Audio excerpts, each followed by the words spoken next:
Breaking news. A flood is coming. Lives are at stake. People need to be warned. They need to know the key facts for this emergency. What is the emergency? Where is the affected area? How soon do we need to act? How bad will it be? How certain are the experts? What should we do? CAP is the international standard for communicating those key facts for all types of hazards and across all kinds of media. Picture CAP as a standard business form in paper on a clipboard.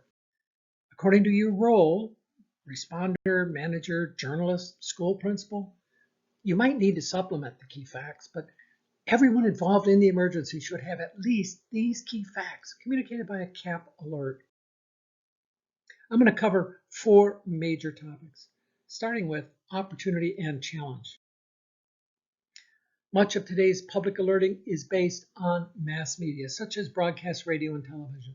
For many decades, these have been the essential ways to reach people in harm's way. Television stations insert crawl text, and radio stations insert an audio message. This public-private collaboration required decades to implement. It consumes huge, ongoing investments in specialized technology. But this mass media alerting does nothing to reach users of online media. Online media users are missing out on alerts that are carried only by mass media. Now, Google has a solution. Leverage CAP to deliver alerts to people using Google tools. Here's Google showing the alert of a storm surge in St. John's, Canada. We also see a tornado warning from the U.S. National Weather Service, overriding web advertisements for users in the alerting area. Digital billboards carry CAP alerts in the United States as well. That's actually a very smart advertising strategy. CAP alerts are now sent directly to in-vehicle navigation systems, Garmin, TomTom, leading car manufacturers worldwide. These alerts enable drivers to avoid danger areas. It's a mature technology embedded in millions of devices. In all these cases, the official emergency alerts are picked up from a global scale CAP alert hub. And we see these digital media companies using their own resources to help get those warnings out. There's an amazing surge of innovation around emergency alerting, and it's happening because of the CAP standard. Traditionally, governments implemented a vast range of alerting systems, from local communities to entire nations.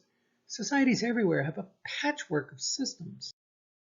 These are often designed just for a particular emergency situation, communicating over particular communications media.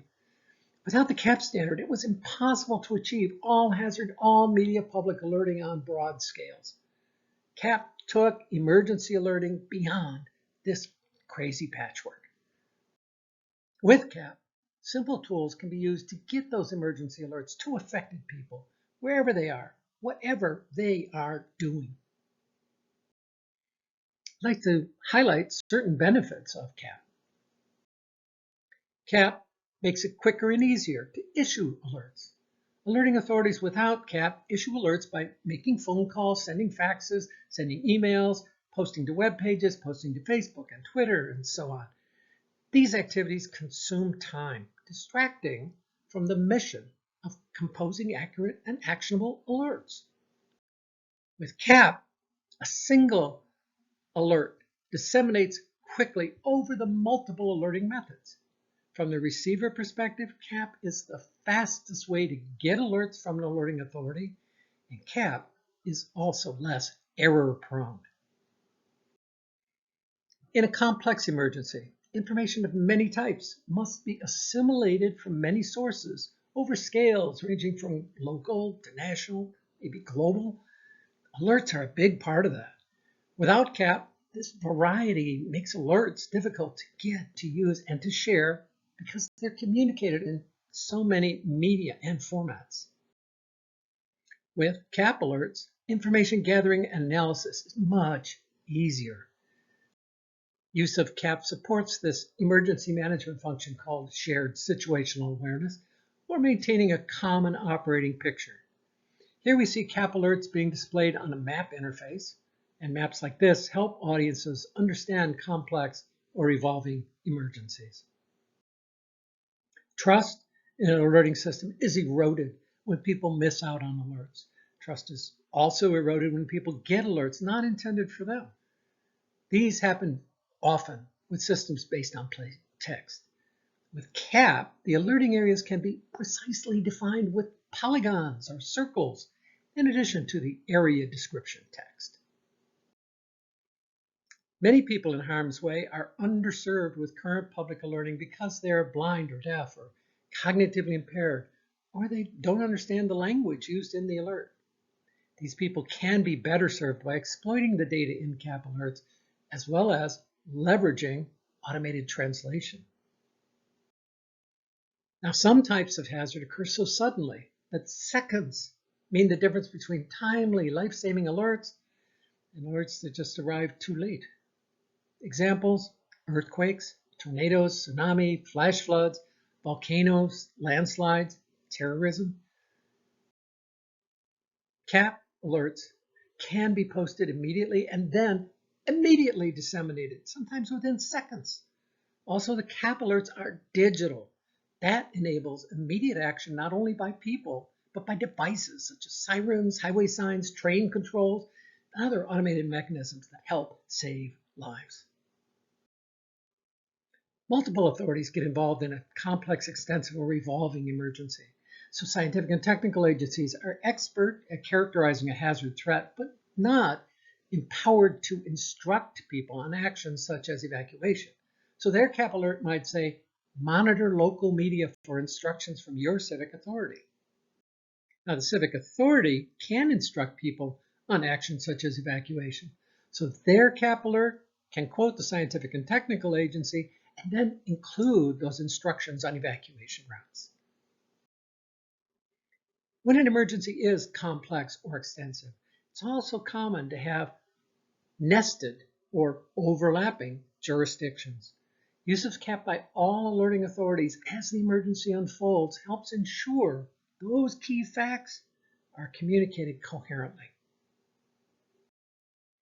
I can show some examples of CAP-enabled alerting systems that I know about personally. Of course, this is only a tiny proportion of CAP systems worldwide. My opening slide showed a flood emergency.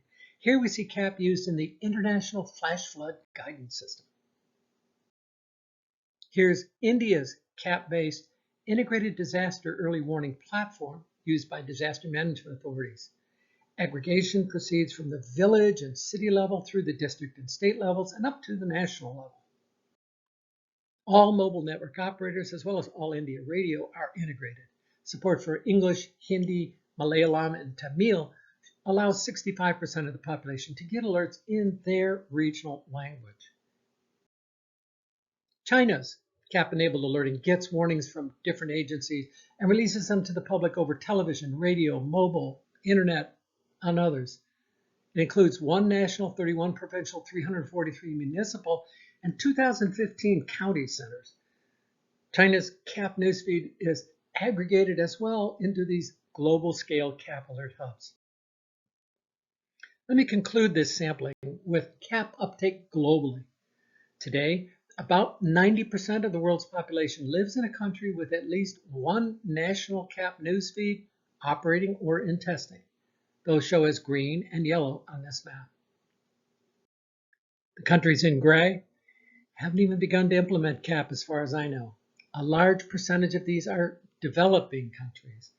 And sadly, those are countries where people are especially vulnerable to disasters. So recognizing this CAP implementation gap, international organizations, international NGOs, and international companies involved in emergency alerting are urged to endorse the call to action on emergency alerting, to scale up efforts to ensure that by 2025, all countries have the capability for effective, authoritative emergency alerting that leverages CAP. Here are the logos from the 19 endorsements so far. This call to action goal is actually very achievable because it's actually easy for countries to implement CAP at no cost with nothing to install. For example, anyone can try out the free CAP editor tool as a guest. To actually publish alerts, though, the alerting authority has to assign persons who get password-protected roles.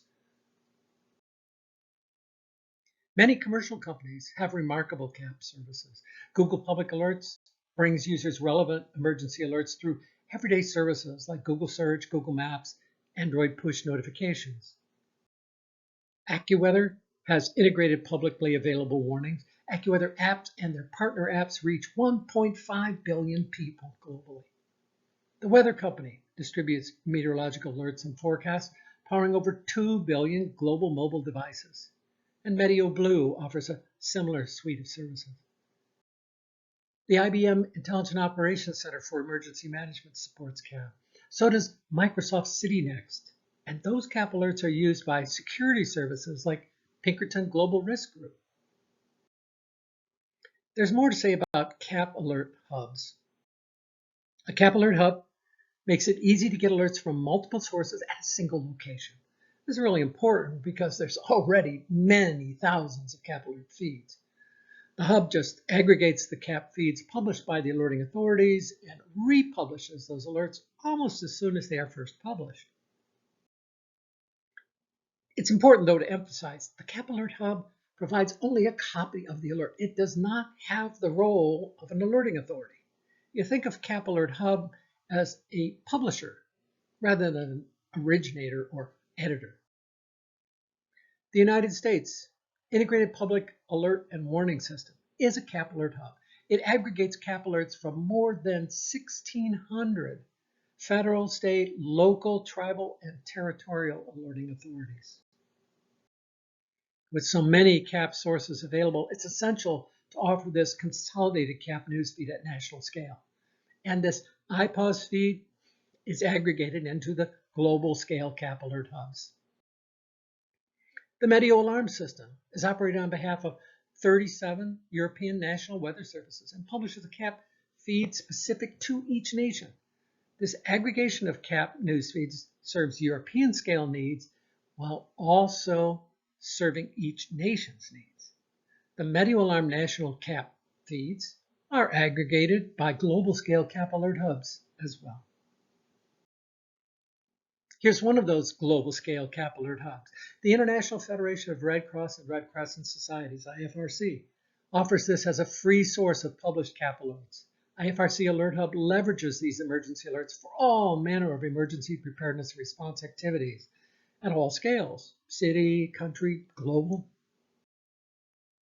Expected consumers of IFRC Alert Hub include the Red Cross and Red Crescent National Societies, news organizations, telecommunications providers, international and national emergency managers, and disaster relief organizations, among many others. The WMO Alert Hub is another CAP alert hub at global scale. It now aggregates emergency alerts from 157 CAP alert feeds published by 108 countries, territories, and other sources. The link shows those currently active. WMO Alert Hub is also a core component of WMO's Global Multi-Hazard Alerting System, GMAS. Here's a recent headline. On 23 March, the UN Secretary General, Antonio Guterres, called for an action plan, quote, to ensure every person on Earth is protected by early warning systems within 5 years, end quote. BBC reports that this could cost $1.5 billion US. Among the UN agencies, WMO will lead development of that action plan. WMO is going to present that action plan at the Climate Change Conference of the Parties this November in Egypt, COP27. That action plan should build on the world's CAP-enabled emergency warning systems, as you've just seen in this presentation. So this concludes my presentation. Here are links to some CAP videos. Please feel free to contact me about anything related to CAP. Thank you.